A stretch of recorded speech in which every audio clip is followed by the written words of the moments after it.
1 മുതൽ 10 വരെ ഹിന്ദിയിൽ എഴുതുന്നത് എങ്ങനെയെന്ന് നോക്കാം.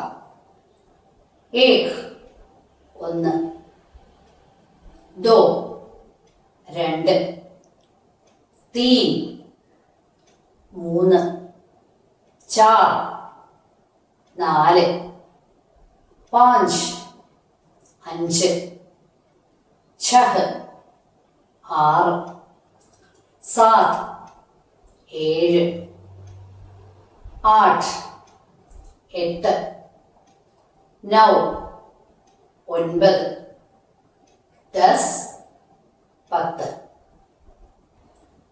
ഇനിയൊരു രസകരമായ വസ്തുതയുണ്ട്. 0 അതായത് 0 അതിന് ഹിന്ദിയിൽ എന്താ പറയുന്നതെന്നോ? ശൂന്യം.